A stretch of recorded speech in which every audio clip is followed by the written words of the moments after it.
आखिर क्या हुआ जब अयोध्या में प्रकट हुआ साक्षात पुष्पक विमान और अयोध्या में काम कर रहे मजदूरों ने जब यह नज़ारा देखा तो उनके पैरों तले जमीन खिसक गई। 22 जनवरी प्राण प्रतिष्ठा से पहले होने वाला इतना बड़ा चमत्कार सबको आश्चर्य में डाल रहा है। कुछ लोगों ने तो स्वयं इसके साक्षात दर्शन भी किए हैं। जिन्होंने अपनी आंखों देखी जो बताए उसे देख व सुन के आपके भी रोंगटे खड़े हो जाएंगे। और वीडियो शुरू करने से पहले यदि आप भी सच्चे सनातनी हैं और प्रभु श्री राम को अपना भगवान मानते हैं तो वीडियो को लाइक करके कमेंट में जय श्री राम जरूर लिखें।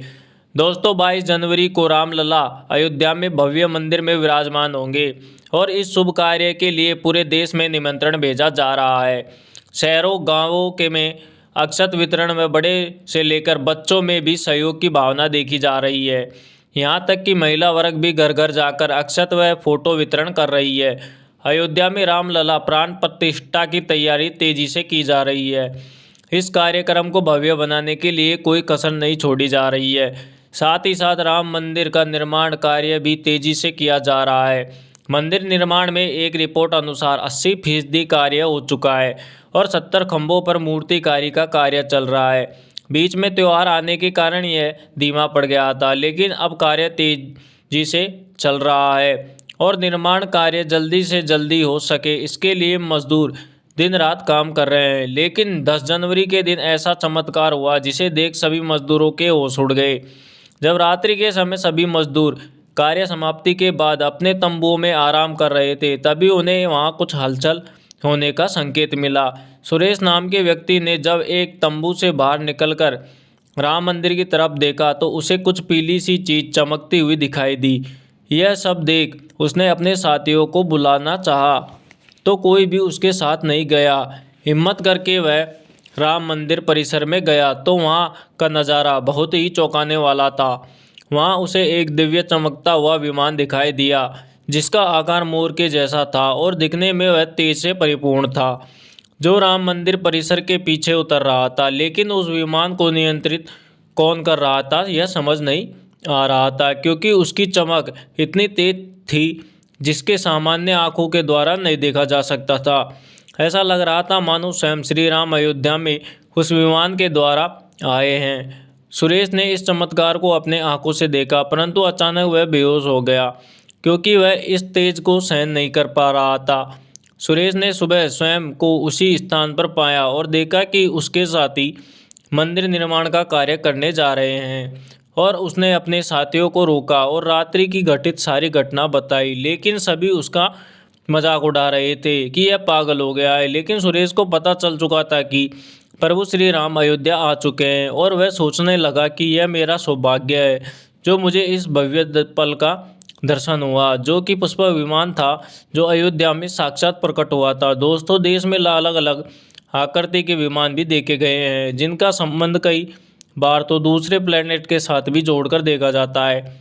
यानी उस रात्रि को मोर की आकृति का विमान अयोध्या नगरी में देखना प्रभु श्री राम का ही कोई संकेत हो सकता है। लेकिन उस रात्रि पुष्पक विमान ही प्रकट हुआ था, इसका क्या प्रमाण है? इसके लिए हमें पुष्पक विमान के बारे में सारी जानकारी प्रदान करनी पड़ेगी।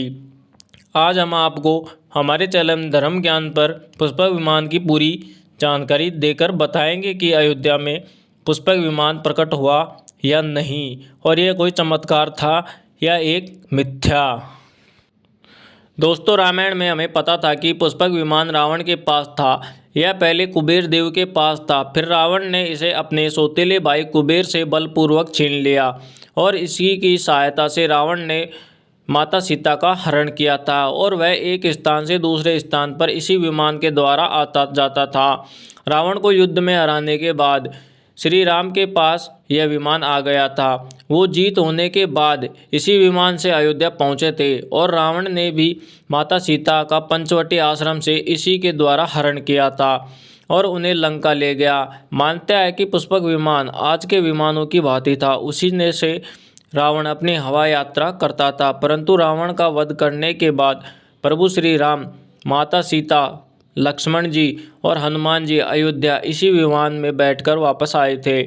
रामायण में जिस पुष्पक विमान का जिक्र मिलता है वह आज के विमान की भांति था, लेकिन तकनीकी के मामले में आज के वायुयान से भी आगे था। रामायण के सुंदरकांड के 7वें अध्याय में पुष्पक विमान के बारे में जानकारी मिलती है। इसकी अग्र आकृति मोर की भांति थी और इसे उड़ने के लिए अग्नि व वायु ऊर्जा की आवश्यकता होती थी और इसकी तकनीक इतनी उत्कृष्ट थी कि इसका आकार कम ज़्यादा भी किया जा सकता था।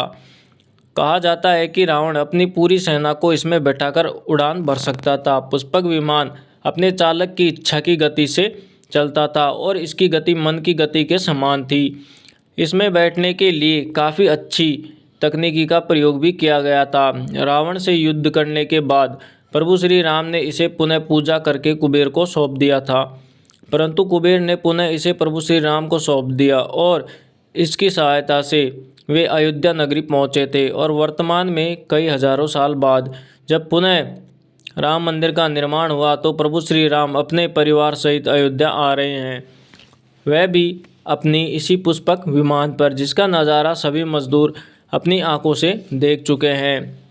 रामायण के प्रसंग में कहा जाता है कि जब रावण माता सीता का अपहरण करके ले जा रहा था तब उसी समय जटायु ने रावण को चोट पहुंचाई थी। उस समय रावण का पुष्पक विमान पर बैठा था। रावण ने अपनी तलवार से जटायु को लहूलुहान कर दिया था और जटायु घायल होकर जमीन पर गिर गए थे। और जब प्रभु श्री राम माता सीता की खोज में पशु पक्षी से पूछते हुए जा रहे थे तो मरण अवस्था में पड़े जटायु उन्हें बताते हैं कि रावण माता सीता का किस प्रकार अपहरण करके ले गया है और किस दिशा में गया है। लेकिन जब साक्षात श्री राम अयोध्या आ चुके हैं तो उनके परम भक्त जटायु कैसे पीछे रह सकते हैं। अयोध्या में रामलला प्राण प्रतिष्ठा से पहले भी जनपद में गिद्धों का झुंड दिखाई दिया है। स्थानीय लोग इसे गिद्धराज जटायु की सेना व स्वयं जटायु के आगमन को बता रहे हैं। वे इसे बहुत शुभ संकेत भी मान रहे हैं। मिल्कीपुर में हर जगह गिद्धों का झुंड सैकड़ों की संख्या में दिखाई दे रहा है। हालांकि अब वहां से गिद्ध उड़ चुके हैं, लेकिन अयोध्या के आसपास अब भी गिद्ध दिखाई दे रहे हैं। गांव वालों का कहना है कि हमने यहाँ 10 वर्षों से पूर्व तक एक भी गिद्ध नहीं देखा है जो सेमल की पेड़ पर आज बैठे हुए हैं। यहाँ पर गिद्धों की संख्या लगभग 50 से 60 बताई जा रही है। गिद्धों का अचानक अयोध्या में आना किसी चमत्कार से कम नहीं है, क्योंकि इस घटना को लोग राम जी के साथ जोड़ रहे हैं।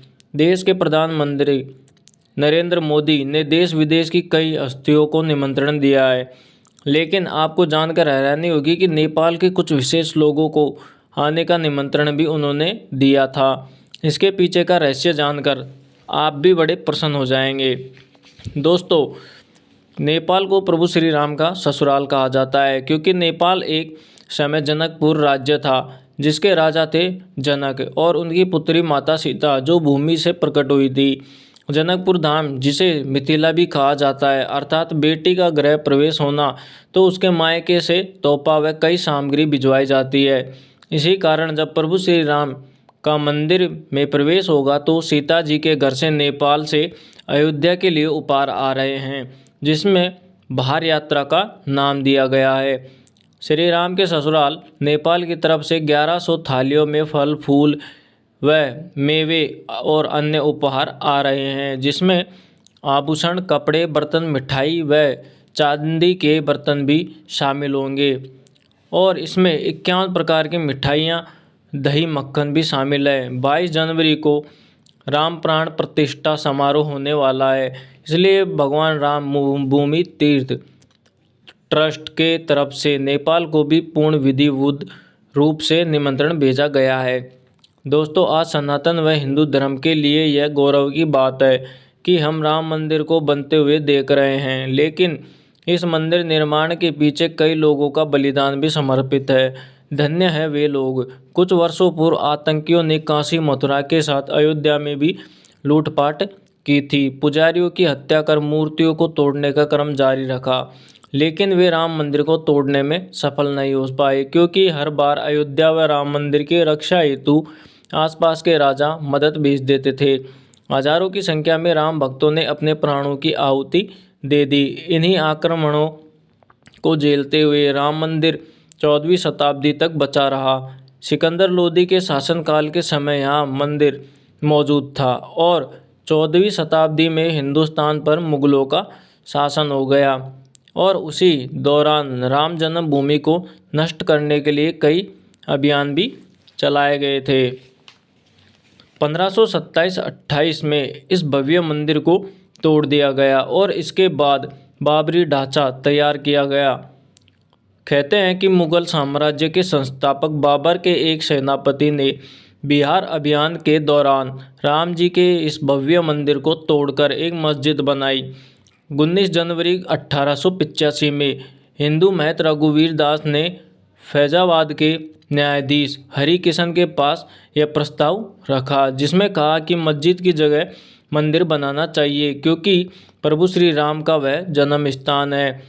अतः 1947 में भारत सरकार ने मुसलमानों को विवादित स्थान से दूर रहने का आदेश दे दिया और मस्जिद के मुख्य दरवाजे पर ताला लगा दिया, जबकि हिंदू श्रद्धालुओं को एक अलग जगह से प्रवेश दे दिया था। लेकिन 1989 में एक ऐसा चमत्कार हुआ जिसे देख मुसलमानों की भी आंखें खुल गई और ये राम जी का बहुत बड़ा चमत्कार भी कहा जा सकता है। दरअसल दोस्तों, मस्जिद के अंदर से रामलला की मूर्ति प्रकट हुई, लेकिन कुछ कट्टरों का कहना है कि कुछ हिंदू दलों ने रात्रि के समय यहाँ मूर्ति रख दी थी और सुबह मूर्ति निकलने का बहाना बनाने लगे।